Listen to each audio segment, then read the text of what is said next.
Apa bahaya terberat jika EasyCash resmi jadi pinjol semi ilegal? Oke, Assalamualaikum warahmatullahi wabarakatuh. Ini kan selalu digadang-gadang. EasyCash semi ilegal, semi ilegal, semi ilegal, dan seterusnya. Ya, nggak tahu ya, EasyCash sakit hati nggak ya? Difitnah semi ilegal, semi ilegal. Gini. Nggak ada istilah semi ilegal, harus dikelirin. Ya, kenapa kok orang-orang bahas semi ilegal, Bang? Ya, karena itu yang dicari dan itu yang membuat kalian tertarik.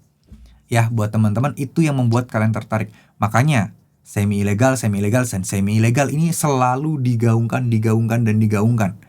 Ya apa? Biar kalian punya harapan bahwa ini tuh ilegal aja deh, EasyCash, biar kalian galbe, gak akan ada tuntutan secara hukum. Betul?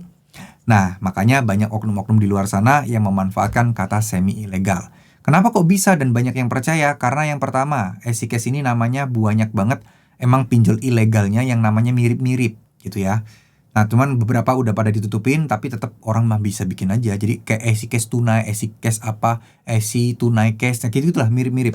Nah, yang kedua, waktu itu di EasyCash itu kayak dulu itu ada kayak yang pinjaman yang tenornya itu 14 hari.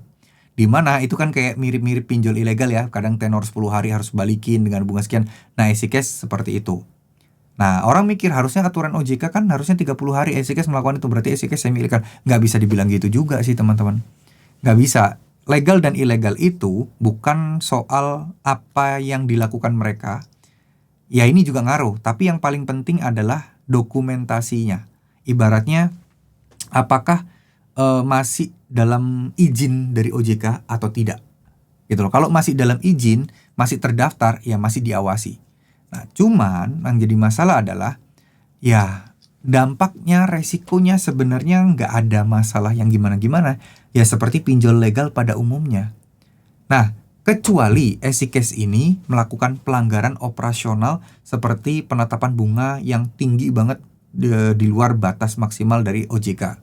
Kecuali EasyCash ini melanggar perlindungan data pribadi nasabah.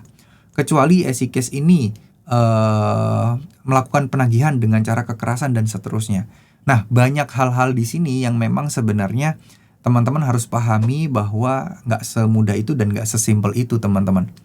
Ya, kalau EasyCash sampai melanggar itu, ya berarti dia bukan semi ilegal, udah fix ilegal karena ya memang izinnya dicabut. Kalau izinnya dicabut, mereka nggak boleh beroperasi. Tapi kalau mereka beroperasi, ya kegiatan operasionalnya jadi ilegal dan itu melanggar hukum. Nah, terakhir saya pengen sampaikan bahwa saya tidak pernah membuka jasa konsultasi apapun. Saya juga tidak pernah membuka jasa yang berbayar ataupun yang gratis. Dan saya tidak pernah mengupload video saya di TikTok. Kalau kalian melihat video saya ini di TikTok, udah pasti laporkan, itu udah banyak memakan korban, banyak penipu-penipu di luar sana. Mereka aja menggunakan video saya tanpa izin. Mereka mencuri video saya, mengaku-ngaku sebagai saya, dan mereka menipu orang. Nah, itu benar-benar the real orang jahat sesungguhnya. Orang udah susah, malah diincar dan mau ditipu. Kacau kan? Nah, jadi saya minta tolong buat teman-teman yang melihat video saya di TikTok, kalau kalian nonton video ini langsung laporkan akunnya, langsung tandain, langsung blokir aja. Ya, teman-teman ya. Dan sekali lagi, jika kalian sedang galbay dan telat bayar di EasyCash, terus teman-teman tetap tenang, tetap semangat aja. Nggak akan ada resiko yang apapun yang berat. EasyCash paling mentok-mentok di slik OJK. Desi lapangannya pun masih belum begitu aktif dan belum begitu banyak. Dan ya nggak akan dalam waktu dekat lah kalian akan didatengin. Ya paling-paling lebih dari 1 bulan kalau di Jabotabek. Dan itu pun sangat jarang sekali karena memang belum begitu banyak ya. Dan intinya nggak boleh takut karena selama dia legal tidak ada masalah yang harus teman-teman takutkan. Ya, terima kasih. Wassalamualaikum warahmatullahi wabarakatuh.